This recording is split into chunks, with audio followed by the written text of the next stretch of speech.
What's up guys, this is Wenzes. Welcome back to my channel where we talk about personal development for INFJs and how to create an epic life on your terms. Today we're talking about the INFJ paradox of monk versus warrior. We all know that we as INFJs live so much of our time in our head. We have this parallel reality that we keep on living in, and in that world everything seems more epic than it is in real life. For a lot of us, this is an escape. And there's actually nothing bad about it because you can gain so much momentum from this. You can gain so much power from it, but if you use it in the right way. Because most of us really live in a way of I'm a Zen monk, I'm somebody who can take a lot of pain, I'm not really taking part in my life, I'm more of the observer, and that is keeping us back from achieving true happiness. Because if you feel completely fulfilled and everything is great, then this wouldn't be an issue for you. But for most of us it is, because something is missing, and this is when I want to talk to you about the warrior mode. Before we get started, I want to remind you, if you want to take the next step in creating your epic life and you want my help in it, then work with me privately. All the information you find below. So we have all heard that INFJs are considered martyrs. This is something that you find on every single page where it's written about INFJs, and it's something that has become like this thing of honor. It's something that we feel proud of. And as long as you keep holding on to this, nothing will change. We have to consciously change that narrative, change the way we look at it and the way we look at ourselves in order to change how we feel, in order to start getting motivated at life, in order to feel excited about life and not feel like it's passing by and we're not actively taking part in it. So how are we gonna do it? Well, let's first understand what's going on. So the less we like our reality, the more we're likely to live in our mind. This is something that I had to accept. This is not something I wanted to see. It's not something that I wanted to admit to myself, but it was a necessity. Because yes, I am an INFJ, but I've been my entire life, and I see that I can live the way I live now, and I can see the way I lived before I started this journey. And in neither one of those cases, I would say this is the only way how to be as an INFJ. I'm now denying who I am, or that I was denying who I was before. There is no such thing. See, MBTI and being an INFJ, this is a toolbox that helps us to understand ourselves, to tap into those aspects that are important to us, and to focus on creating something that is exciting and fulfilling. And the same thing goes when it comes to archetypes. We live by archetypes all the time, if we believe it or not. We have an image of who we are, and this is something we stick to. And we have to be willing and open to change that, because our personality isn't something that has to be stagnant. It's not something where you say, oh, I reinvent myself or I forget who I was. This is not happening, because your soul stays the same. Your deepest intentions and what you really want stays with you forever. But there's a difference between what your soul is aching for and how your personality behaves. Correct me if I'm wrong, but I think it was Gary Zukav who said something like, you have to create your personality in a way that it supports the purpose of your soul. We all have a purpose of our soul, but our personality is adaptable. Our personality is really who we believe we are. It's not something that is unchangeable. And so when I was younger, I always thought I'm the monk type. I always thought I'm somebody who sacrifices for others. I am valuable to others because of what I'm willing to give up in order to make them happy. And this is not something that only I struggled with. It's something that I hear from INFJs day in and day out. And we feel if we change that about ourselves,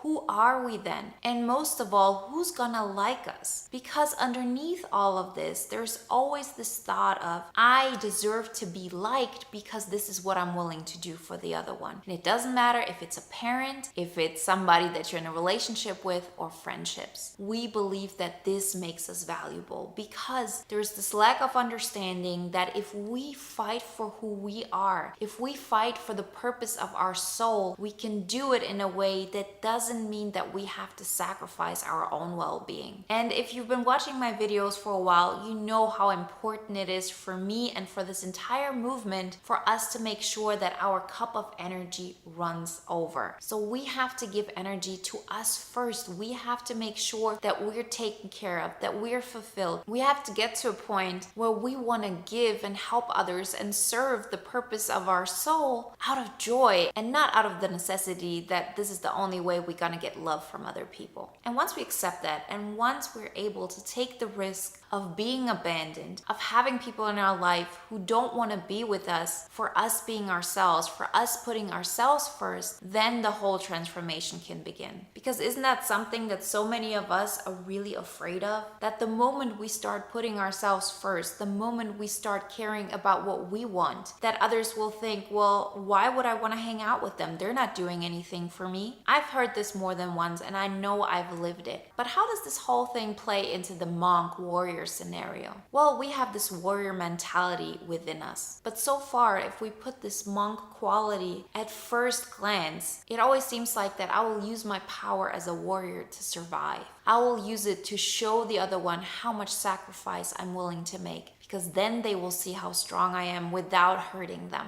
But if I use my warrior strength to create something better and something better for myself, then not only is the other one not going to like me because I'm not sacrificing for them, but they're also going to dislike me because I'm going to be a mirror of what they haven't achieved. This is something I experience over and over again. The fear that once you step into your true power, that the other person in your life will recognize how much they're wasting their life. And you're afraid of that. But trust me, this feeling will only last for a short while until you're over that transition. After that, you don't even see it as such. You understand that this is who you are. This is how you align your personality to serve the purpose of your soul. And if you start looking at being a warrior as a toolbox, because as I said, this is what it is. It's nothing more. MBTI, archetypes, all of this, it works for so many people, and for others it doesn't. And that's totally fine. I don't need to convince people that MBTI is like a strong science. I don't need to convince people that archetypes work for me. The question is, does it work for you? And it definitely works for me. And if I want to say that I want to tap more into the warrior that I am, then I approach life differently. So for me, it was for the longest time that if I'm a warrior, nobody's going to want to protect me. Nobody's going to see me as somebody who deserves attention or for somebody who deserves help. Because once I tap into this warrior part of me, then I'm not the helpful person. I'm not the one who's there for others. There was so much fear attached to it. And I needed to create a new image for myself that I could hold on to.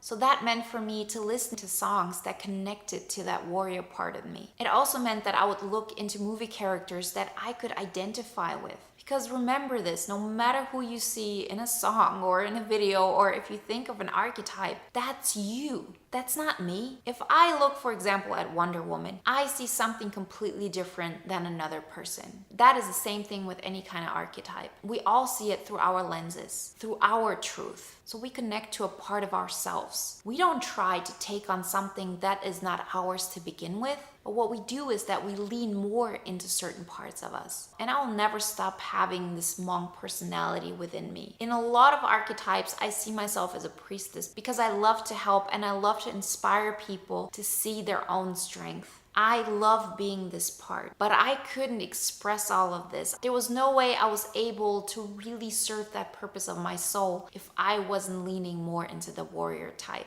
And that meant that I was willing for other people to see me as such. And for the people who judge me because of it, I had to be willing for them to let me go. I had to start seeing being a warrior as something positive, to stop seeing it as something that will make me lose friends. Yes, this might happen, but then these weren't your friends to begin with. It is something that helps me to build on that purpose of my soul. And that is what I can only recommend to you. Tap into this. Find that warrior part of you that wants to fight. Specifically, if you're in a place where motivation is lacking, where you're in a mental space where you feel like it all doesn't make sense. You give it meaning by tapping into this. Start listening to songs that connect you with that part. Start listening to motivational videos that bring out that epic part of you. Rewire your mind and don't be afraid of it, because you're never going to lose yourself. You cannot tap into things that you're not. You just tap more into a part of you and let go a little bit of another part. And with that experience of tapping into those different parts of you, you see which one makes you feel better. And now that I've done it, I can tell you, I know I'm never ever going to go back to where I was. Not because I'm afraid to go there, but because I've been there. And in comparison to now, I can tell that this is much better for me. And once you have a realization like this, you don't feel like you're missing out. out. You don't want to look back. You don't feel like you're wasting your life or that your life was better before. You know that you're on the right path. And isn't that what we all want? Not to have regrets, not to feel like we're missing out or we're waiting something out. We're actively taking charge in our life. And I can tell you from personal experience, just as much as the experience I have with my clients and the people in the bootcamp, that once you tap into this warrior mode, particularly as an INFJ, meaning you tap more into this SE part of yours, you tap into this force, you're willing to not wait it out because you're afraid of what it might do to other people, that it might overwhelm other people. If you decide that you're going to have this as part of your daily personality, and from that moment on, you're not going to hide it anymore, no matter who's in your life. It doesn't mean that you have to live within that warrior mode all the time, but you're not going to hide it anymore. You want the people in your life to know that this is part of who you are and that you're going to use that in order to push yourself forward, because your life deserves that you give it significance. You have to do this. And I know this doesn't happen overnight, and that's why we have to tap into this over and over again.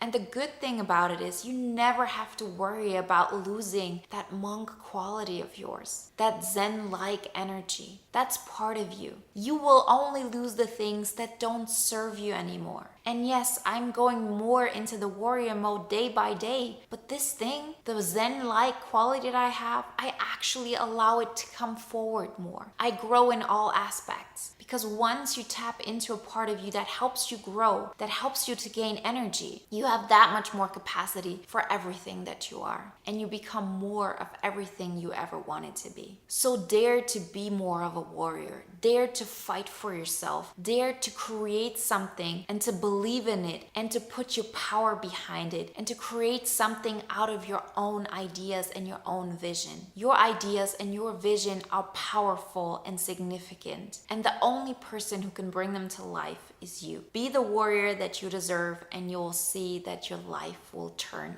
epic. I really hope that helped you and inspired you to take on charge in your life and to get into the warrior mode. Remember, if you want my help in creating your INFJ epic life, then work with me privately. And if you want to watch another video now that is in line with today's topic, then watch the video on the INFJ protector, or the question, who protects you then? Like always, guys, I wish you a wonderful day, a great week, and I'll talk to you next time. Bye.